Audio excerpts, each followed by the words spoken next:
Matt, Megan, Liz, great to have you here. First of all, do you all want to just say a little minute on how you feel we should approach our increase in health spans and longevity in a sensible way? Liz, you go for it first. Oh my gosh, okay.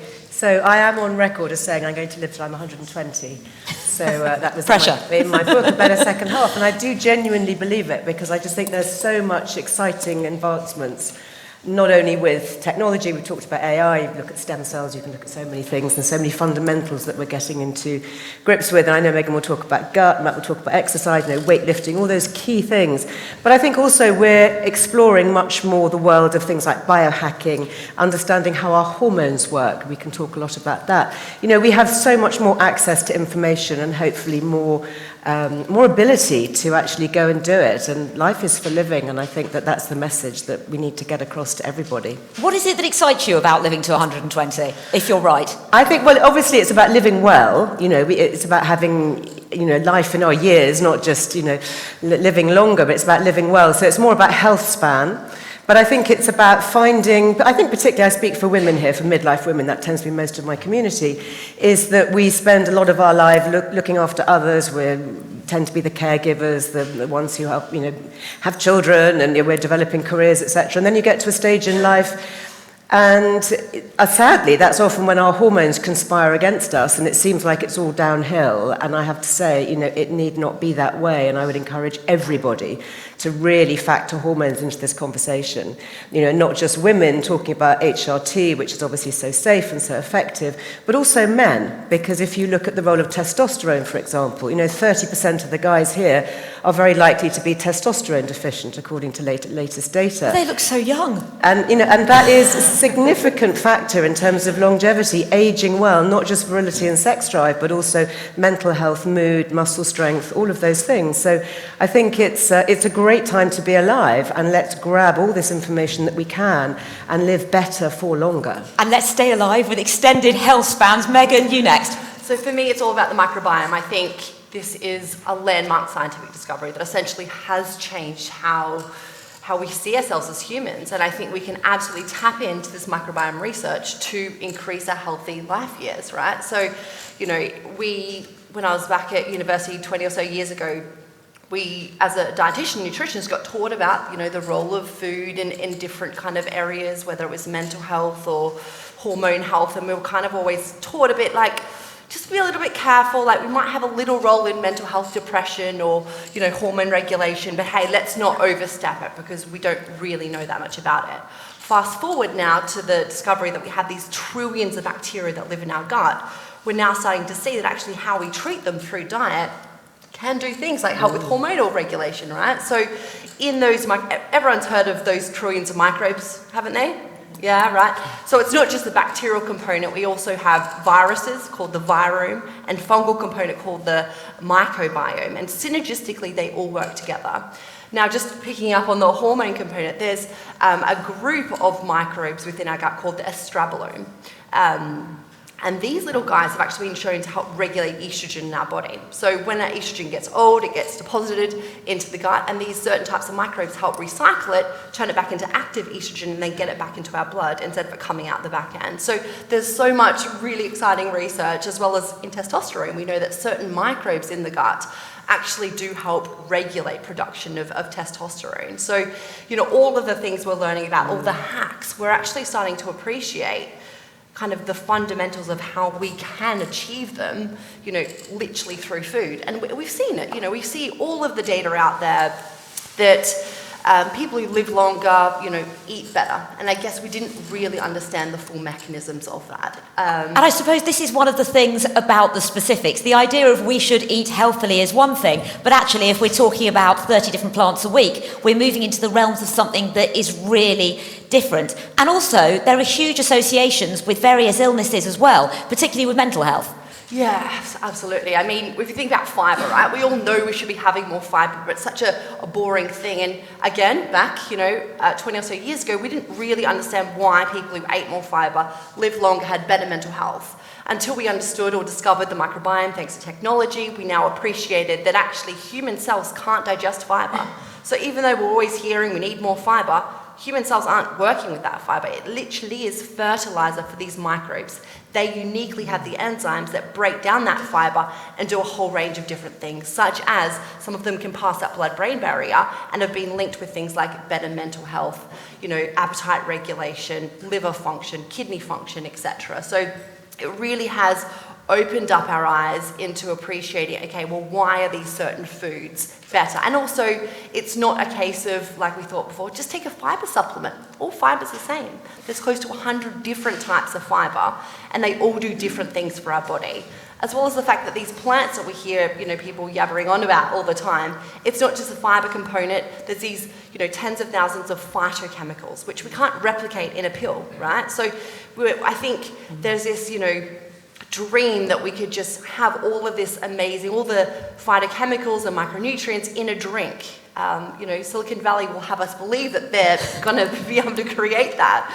But actually, I think the discovery of the microbiome has kind of stamped a lot of that away in terms of we're appreciating so many of these phytochemicals and foods which we can't manufacture in labs yet actually are feeding the microbiome, are giving us this really diverse range of these microorganisms, which in turn, allow them to be better at hormone regulation, supporting our mental health. And, we could talk more about this gut-brain axis, I'm sure. We're going to come back to that in a moment. The question of absorption as well, I think, is really important, and also education. A lot of what you've just said, your average person on the street doesn't know. Now, the last time that I talked to any fitness expert about longevity, he told me to start doing this, getting up and down from the seat and saying that at all ages this is good for you. And, if you're young and like me and, this is no problem, you can carry some weights and do it because you're using lots of muscles. But if you're 90, you might need to hold onto your chair like this. Because the point he was trying to make was any exercise throughout your life is better than none at all. That difference is absolutely massive. Obviously, doing more is good, but the difference between a medium amount and a huge amount may not be quite so good. Quite so huge. What's your view on that? Okay, so the key thing is we need to really start owning the intensity much more. So your point's interesting, because actually the most commonly sort of put out there theory of exercise and fitness is something's better than nothing. And whilst on a level it might be, in reality you've got to go to a level which actually is so high and so hard. This is bad news for everyone, I'm afraid.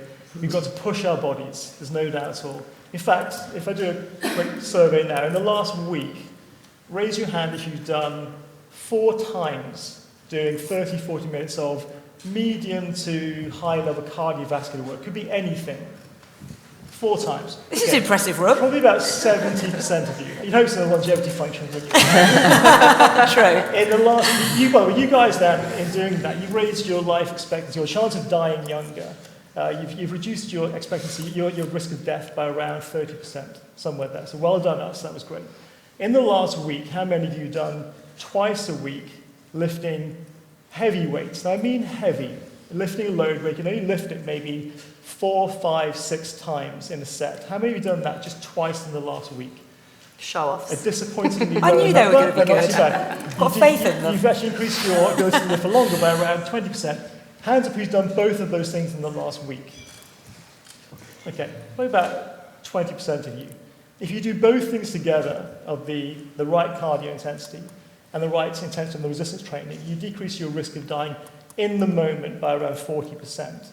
But stress the intensity. We do bone scanning, bone analysis, and to make your bones get stronger, the assumption of being able to go and do small weights and stand up and down and so on, in that context, is limited. You've got to be lifting a weight which is significant and test the bones and test the tendons and the muscles and the structures that are there, or you don't get growth. And it's sad and bad news, but it takes this really big overload. And hormonally is a good point, because actually we do hormone testing constantly. And you're right, guys are really quite low in testosterone right now. Girls are lower than they should be as well. Guys are suffering enormously. Guys now are lower than their dads were, who are lower than their dads were. So we're getting worse and worse generationally as well. Well, it's a good question. I think that there's without getting too PC, could be a shift towards an attitude of being we aren't quite sure if we're men anymore. So there's a case we're not doing things just testing us, we're not defining what we are or who we are, we're not actually doing things that are physical, we don't go to the factories and lift things anymore, we're actually a bit more sedentary. So we're not getting those challenges. So we need to be challenged hormonally, we need to be challenged with our bone densities, challenged with our liver function, but not challenging by drinking more, but actually looking after it and being well. The exercise can't just be do a little bit, you've got to be genuinely overloading to a way that you maybe aren't comfortable with. But without that, you do, unfortunately, longevity in mind, you do die younger. But the key thing within that longevity practice is, to your point on health span, we focus as a company on not just living for longer. Our job is to make sure that when you are living, you're living to the full, and the last decade of your life is super active, and you can go climb a mountain, play some tennis, and then drop dead the next day's fine. But you've got to that point where you're active all the way through, and that's what we focus on with a high level of intensity. And how do people know exactly what is good for them? Because this high level of intensity is ideal, of course. And in this room, clearly, we've got lots of people doing very well who come to longevity events. But in the real world, it's really hard to fit in the time to exercise. Everyone here has obviously gone to a great effort to do it. I think there's a lot of very motivated, excellent people in this room. Well done. But generally, you've got to fit it in around life, around childcare, around working shifts, lots of different things, and it's difficult, and so people need to know what to prioritise. Is this a matter of, through different points in your life, what becomes more important, and how do we educate people as to exactly what matters when? Well, it's a good point, but exercise is a privilege. We're privileged to be able to exercise. If we lost the ability to do it, what would life feel like at that point? We would feel disappointed, we'd feel older quickly. So making the time and prioritising it is fundamental, because if you can't do the things physically, nothing else will work. For females in the room, making the time to do resistance training, weight training, is probably the single biggest change you can make to ensure you live for longer and better. So you have to not view it as being a can I fit it in, it's more how does my life fit in around it. And it might be a big shock for people to do that as well, but actually it's really important that we own our time doing it, because it's the key thing that makes everything else in your life function well. So I know working with Megan a lot, with working on the gut, the gut's so critical to making this work as well. It's fine lifting weights and doing things and running, but if the gut's not functioning well, the hormones can't be produced to make sure that the muscles can function anyway. So you've got to have this approach of how do I heal myself, how do I nourish myself, how do I then work myself, and it's got to flip a bit. If we're going to live for longer, we've got to flip the narrative to being more, how do we ensure that we, within our long life, have everything we want to do done. We make sure we can actually have energy and have vitality. If we don't do that, then we aren't going to go anywhere with longevity. So it's critical we have these things going all the time. Absolutely. So let's talk a little bit about what we're actually consuming and how much of it we're absorbing. Liz, in your book, I know you look a lot at the second half of life, especially for women, but I think you also generally cover the idea of what we consume, what vitamins and nutrients, how important that is, and how you feel from it. Now, I know you do actually take various supplements, because I was listening to it in great detail. I was pausing, rewinding, going back, because it was on Audible. I can read, I just like to do it whilst I'm walking. So what are your thoughts on that in terms of how we best approach diet and what or if any supplements? So I think it has to be food first, obviously. That is a given, hopefully for everybody, cooking from scratch, just whole healthy food. It's not necessarily so much what we eat, but what we eat has eaten, which is why I, as a former regenerative grass-fed farmer, our food is only as good as its supply chain, so it's only as nutritious as the soil that it's grown in, or if an animal has been reared on grass, for example, it will have more conjugated linoleic acid, more omega-3s, it'll be nutritionally denser. So I think we need to look at provenance and sustainability, not just from an environmental point of view, but also from a personal health perspective. And I think for me, over the years, my journey has been quite a long one. So I'm 61 now, which is why I say a better second half, because I do genuinely believe that that's a halfway point. But in my early years, I was a vegan, teetotal macrobiotic. I got quite unwell and I had no social life and very few friends. So I then became and I lived on supplements, actually, because it was back in the day, this is going back 40 years ago when I started writing, supplements were the thing. It was, don't worry about food because it's all in a pill. And now, of course, we know that's not the case, and supplements are not always created equal. I'm sure you can talk a lot about bioavailability, food source, synthetics, lab-grown, all of that. So I then went fully into the food, and an ambassador for Sustainable Food Trust, Love British Food, the Soil Association, all of that. Became a farmer, walked the talk, and also felt very well from it, but realised there are still some things that are missing. So now my approach is food first, Some key non-negotiables, which I think work for everybody. Obviously, even the British government says we should take vitamin D3, probably with K2 for absorption. We probably need more omega-3s, our fish oils, magnesium. Again, many of us are deficient in that. But then I think moving the longevity conversation on, I think it's so interesting to look at supplements like resveratrol and quercetin, to look at the senolytics, to look at things like spermidine, which is not as bad as it sounds in terms of its origin. And it actually really helps with clearing out the zombie cells, the senescent cells that are lingering around in our bodies, kind of like grumpy old men causing a bit of havoc and just sitting in a corner, being toxic to everybody around them. So, understanding these new advances in nutritional science, I think, is very interesting. So, yes, food first. Yes, obviously cover off some of the bases as well, but I think literally there are some very interesting longevity supplements coming to the fore that we're going to hear more about. Things like liposomal glutathione, for example, and different delivery systems, NAD+, all of those things which can actually help us hack into our biology on a cellular level and are part of the puzzle. Not the whole thing, but part of it. I know there are mixed feelings about all of this, and I spoke to somebody the other day who is taking everything but said to me they don't believe in it. Oh, why are you taking them all? And he said, well, just in case they work. So just on the small off chance. But it's not just what you take and what you consume. Your body has got to be absorbing it and using it properly. How big a challenge is that? We've seen things like Zoe, where you can actually find out what's going on in your gut and how well it's functioning. But how does anybody know at any given time how well anything is being absorbed? Yeah, look, I will add on in terms of, our understanding of the microbiome certainly is in its infancy. For example, when we look at clinical trials at King's, we not only look at what microbes, what bacteria in the gut and how they change, but we look at the metabolites. We look at what the bacteria are producing. And one of our papers published a couple of years ago actually found that looking at just what bacteria you had in your gut didn't dictate whether you would respond to a certain dietary intervention or how healthy you were. What was the predictor actually was the metabolites, the chemicals these bacteria are producing. So what I say is these commercial tests out there, it's really exciting stuff, but actually it's probably a couple of steps ahead of where the scientific world really is at. Take the microbiome. There's still like 30% of those microorganisms, including the bacteria, which we don't know the name of, we don't know what they're doing. So having these microbiome tests, it just gives you a bit of a snapshot, and then if you repeat it in 3 days' time and change your dinner the night before, they're also going to be quite different. Exactly. So the fact they've come out too early is not really great for them. Yeah. Because some people using these platforms are seeing the algorithm gets updated, and suddenly you've got a totally different score, a really opposing result.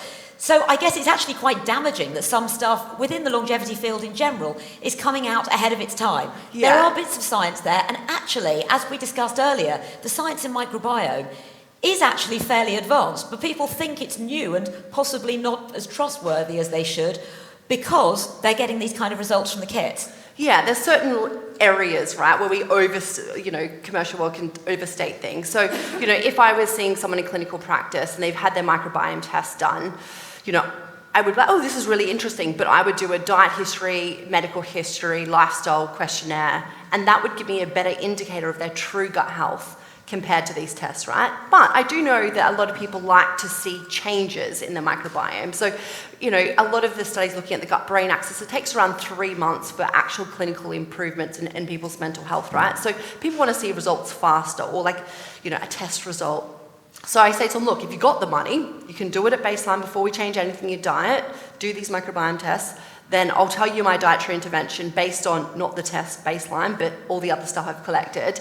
And then we'll have a look at the results again in 4 weeks' time. And yes, your microbiome will change, and people like to see an improvement in their bacterial diversity score, right? But that's kind of how we can use them in clinical practice at the moment. I think in 5-10 years, yes, we'll have more personalization, but we just don't have these randomized controlled trials that have proven in multiple studies that would give me confidence as a clinician to be like, okay, you're missing this bacteria, therefore you need to have 300 grams of blueberries, and then 4 days a week you'll have raspberries. That sort of personalization, we want to get there, but as a scientist, I can confirm that the research isn't there. I love it that you have a bloating masterclass. What is this and how does it work? Yeah, look, I think digestive symptoms is something that so many people struggle with, right? So actually 30% of the population will struggle with digestive symptoms. And you know, a lot of people who don't experience them go like, oh, just get over it, just grumpy gut, you know, move on. But actually it can be really debilitating. It's the kind of rolling right? your eyes at food intolerances where people can really suffer. Exactly, and there was a study, it contained around 2,000 people, and those people actually had diagnosed irritable bowel syndrome. They showed that they would be willing to give up, I think it was like 40% of their remaining life to be symptom-free. That's how debilitating it actually can be. So bloating is one of these functional gut disorders where there is this disconnection between the gut and the brain. So our gut and brain are constantly communicating through different pathways, whether it's the vagus nerve, whether it's the immune system. 70% of the immune system lives in the gut, produce inflammatory markers which impact how the brain works. And then obviously those microbes producing chemicals, and that can impact the brain. So when it comes to these functional gut disorders, and IBS fits into that category, there is this dysregulation there, right? And there's many different strategies we now know, and we've got randomized controlled trials to kind of back it up, that actually can untap that disconnection. So it's things like diaphragmatic breathing, giving your gut a little bit of rest from really healthy foods, and that comes to, I guess, this area of personalization, where we know legumes, chickpeas, butter beans, garlic, onion are so beneficial for the microbiome. They're prebiotics, they're fertilizers, right? But if anyone who's experienced a sensitive gut in the room has tried to have a can of beans, a lot of people are nodding, garlic and onion, when you've got this functional gut disorder, it's going to cause rife. Like, you're going to get extreme bloating, often cramping, pain, altered poops. And that's because your gut has got a bit of a damaged lining particularly, and also the microbes might be activating the nervous system like live wires. So actually for those people, in a personalised way, we need to reduce down some of these fermentable, really healthy foods in the short term while we look at the other strategies. So that's what the That's really interesting to know. I can't eat garlic or onion. I'm forever telling people this when I go to their house, a bit like you said, you had no friends with your previous diet. No one wants to have me for dinner. So, we've got to make all the food with no flavour. Then everyone goes quiet. What happens when you eat garlic or onion as the whole table is in silence? So do we need to talk about this? Yeah. It's so common. A lot of people are experiencing that. Then afterwards, people will say to me, well, yes, I can't eat garlic either. So it's obviously a really common thing. What do we do in terms of prescribing and advising? Would you prescribe exercise to someone? Do you think that that's what we should be doing, to tell people what to do? Well, it could be a framework for sure. We know that in this country last year there was on first stage back care alone at the NHS, it was a $3 billion cost. That's just someone going to see their doctor, saying my back hurts, and they said, oh, and send you home and get some paracetamol. It's about 30 billion, I think, on the other care that it brings. There's a good argument there to spend money on giving people a framework of the things you should do every day that will be mobility-based. Our mobility will define how when we get to our 50s, 60s, 70s, will or will not fall over. If you fall over with poor bone density, you are going to break a hip, and your risk of dying again gets to be higher. So we should be giving people an idea of what a day looks like. How do you tick boxes of each time that you get out of bed in the morning? What's the first thing you do? Is there a routine of mobility to do for all people? Is there a thing to do to make sure we've got the right cardiovascular buttons hit as well? So there should be an idea of the country as a whole now to follow this framework, and this is our go-to, and you can choose to do that or not choose to do that. But as a country, this is now how we're going to go forwards, like a Japanese factory, and say in the morning we get up and we do this thing, and we exercise together, or we make it into a social event.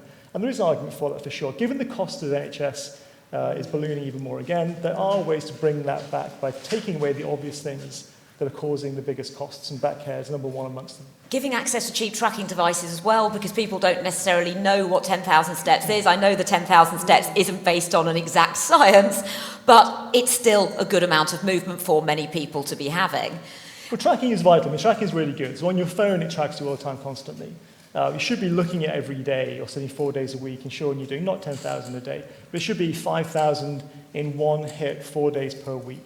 And that alone gives you a response to the heart and lungs, which is base conditioning. It gives your mitochondria a chance to actually function better. You burn away more of your own fatty acids rather than burning off sugar constantly. So that would be a good start point of using the tracking data in a very, very simplistic binary way. Yeah, and of course there's one health insurance company that gives you an Apple Watch for £100 if you are doing over 10,000 steps a day. So I guess these various incentives, because bringing stuff to the mainstream is really important, and it's all very well for us to sit here and talk about how this will ideally work. I grew up in Bognor Regis working in my dad's sweet shop, and there was sugar everywhere. for that reason, sugar isn't a treat to me. I don't like it. I have no desire to eat any sweets, which is very lucky. But obviously, sweets are considered a reward for children. You know, kids are brought up thinking that oh, you've done really well. Here's a chocolate bar for you. Apart from me, because I'm the food police, my poor daughter, she thinks a celebration is a full-size chocolate bar. So I think there is a real issue in terms of not just education, but lifestyle of parents, lifestyle of the environment that you grow up in, and what we do about that, because the biggest difference in health and life expectancy are based on your postcode and socioeconomic group. So how on earth do we try and battle that? Liz? Well, you're really absolutely right. I was looking at a report looking at hormone replacement therapy, for example, and showing how women who live in socially deprived areas are far less likely to have access to it. And, you know, that is just an absolute tragedy because it's a low-cost, extremely safe, highly effective intervention that the NHS should be making freely available for all.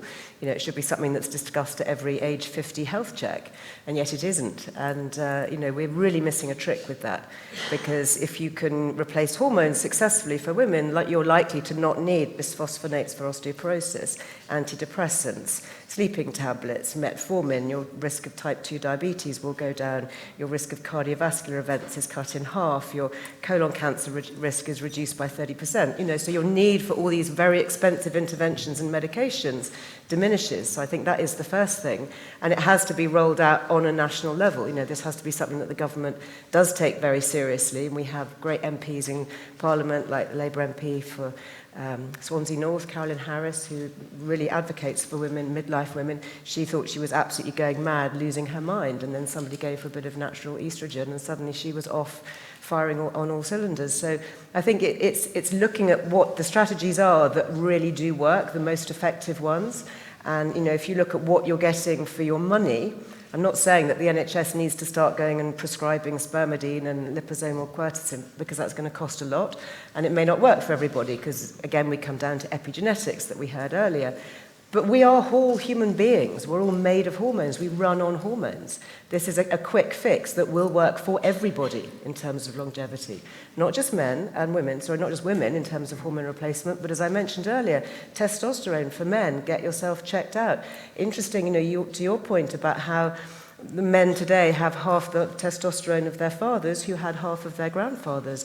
Environmental factors, look at the bisphosphonate, look at the plastics, the polyphenols, all of those things, endocrine disruptors, people not doing so much exercise, all that hard work that used to be done. So I think we really need to broaden the language. And what are we talking about here? Yes, we're talking about diet, we're talking about gut, crucially important, we're talking about exercise, but please let's factor hormones into this conversation as well.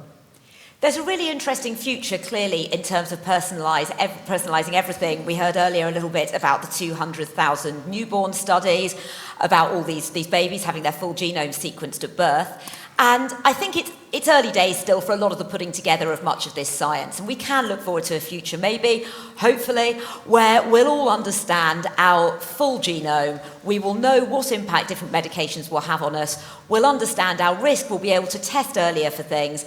But the associations that are being learnt along the way to make that particularly relevant and important are really interesting. Now, there's been something on microbiome recently, which I think is just in sort of the early stages, which was about this increase that we're seeing in colon cancer in in people under 50. That there is something in the microbiome that's being identified there that could be one of the causes going on. Yeah, absolutely. It's a really interesting research. Actually, we're doing a clinical trial at King's looking at food additive emulsifiers. And, you know, I don't want to ever be fear-mongering when it comes to food additives because they have been approved as safe. You know, if they've gone through the processes like 400, which are GRAS generally regarded as safe. But a lot of that testing has actually been done before we appreciated our microbiome. So it was done looking at how it affects human cells. It was like, okay, yeah, it's all safe. But actually, because we've appreciated now how central our microbiome is to, you know, every other organ in the body, we've now needed to start to retest the safety profile of these different additives. And our team at King's is specifically looking at emulsifiers. And we've just finished the clinical trial doing the data analysis at the moment. But the reason we did that clinical trial was based on some pilot evidence suggesting that some of these may actually disrupt the microbiome. They kind of thin out the mucus lining and make it more likely that we get gut inflammation and things like that. So there's this whole world of research now coming to the forefront around what's in our food and could that be causing an increased risk in things like colon cancer, but also inflammatory bowel disease as well. So there's so many things at play where the science has really opened up doors for us to really deep dive into our diet. But I guess thinking about, the practical strategies that we could trial, there is these Super 6 plant-based food groups. And I thought I'd ask who in the audience knows what the Super 6 plant-based food groups, which essentially was something we should have on a daily basis, I would My say. money's on him. Yeah? Blueberries? Wider, we're thinking of plant-based fruit, but fruit, we'll say fruit is that category, great? Legumes? Yes, beans and pulses, yep. Nuts. Nuts and seeds, yep. What else? We've got obviously dark green vegetables. Veggies, yep. God, missing two more. Help me out. It's not alcohol, I tell you.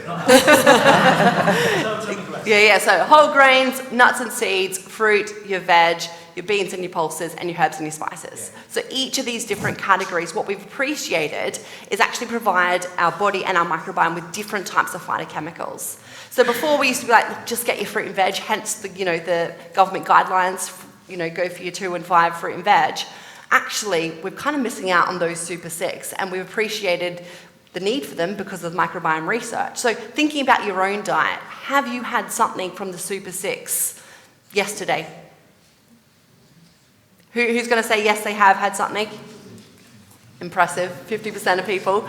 Now, the thing that there's been amazing research from Bergen University, and they showed we could add a decade of life, even if we start just at the age of 50, to our life of healthy years by eating across these Super 6. So actually, it's a really tangible and accessible thing. It's just about getting people to feel more comfortable. And actually, the food category that had the most biggest bang for your buck in terms of longevity was legumes. So chickpeas, butter beans, which are like 60p for 200 grams, so accessible. But people are like, oh, I don't normally cook with them. How do I cook with them? And you can add them to like Indian takeaways, stir fries, on top of pizzas. They're so accessible from that sort of side of things. It's just educating people and getting them comfortable with using them, I think, is a really kind of public health level, strategy that could help. Yeah, dealing with their initial effects. Well, it's the same thing as with exercise too, isn't it? It's where basically all these things have to be an intervention in which you normalise this is a new norm. Yeah. It has to be not seen as being how do we make a difference which is difficult. It's okay, this is the new blank canvas, start again, this is where we should be. And that's our top line. Absolutely, with the knowledge we've got now. Very slightly, then they've done well, but not the best. Well, that's okay, it's fine. You're working as hard as you can to make sure you've got this new approach to how we define how we eat, how we exercise, how we sleep, how we rest, critical, look at how we And sleep sleep as well. is absolutely crucial. Well, vital, yeah, from a hormone point of view, something which actually we look at that. And digestion. It's critical. I mean, everything, every function in your body. Well, it is poor so digestion completely makes you sleep critical. worse, doesn't it, basically? Yeah, but it's bi-directional, right? But also we know that even if you don't consciously make any changes to your diet, if you have a poor night's sleep, you're more likely to eat an extra 2 teaspoons of added sugar the next day. Just, not even being conscious of your diet, not being told. It's just when we are sleep deprived, we're more likely to go for added sugar and high-fat foods. It's just something kind of inherent to our body. So there's so many ways which poor sleep can have that negative impact. It's very easy to divert into the questions of how this all becomes available for everyone, but I'm actually going to do the opposite right now. If anybody's got questions, have a think about them, because I'm going to come to you at the very end. But the data shows, at the moment, King's Fund data shows that in the UK, women are living 25% of their lives in what's considered poor health, men 20%. That is absolutely terrible. Now, if you're going to live to 120, there's quite a few years there that you've got to, you want 90 healthy years. And, well, maybe that's what you would get right now is 90, but you would like 120, I'm sure. So let's get your top tips on how you can maximise your health span, given the information, data and access that we have right now. Let's start with you, Liz. I mean, I think the epigenetic testing is really interesting. So I've done various nutrigenomic tests. I found out, for example, that I have the genetic SNPs. That means that I don't process glutathione. So I had to take it as a supplement. And since taking it, I have had so much more energy. It's like I have new batteries. So that was a really interesting discovery for me, which I wouldn't have known had I not tested.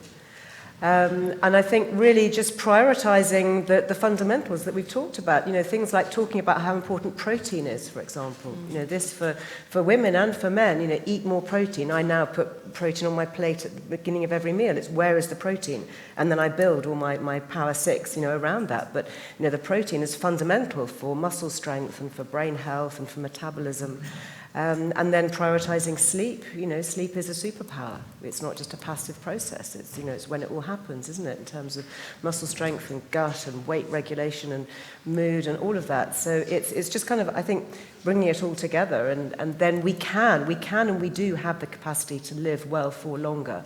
And we want to live well. We want to have full mobility. We want to have cognitive function. We want to have purpose. We touched a little bit earlier in the morning on the point of life, really. Who wants to get to the end of their life at whatever age and say, well, was that it? Kind of what was that all about? And we need to have passion and we need to have purpose and we need to have that sense of community that is kind of, well, what is this all about on a much more fundamental, broader level? Why do we even want to live at all, let alone living for a long time? Absolutely. Megan, what are your thoughts, especially for people who aren't going to be doing microbiome tests annually? It's one of the things with the Zoe trial that it felt like I did it and then I went and behaved and then what happened, I meant to test again, but it's not come to me as an offer.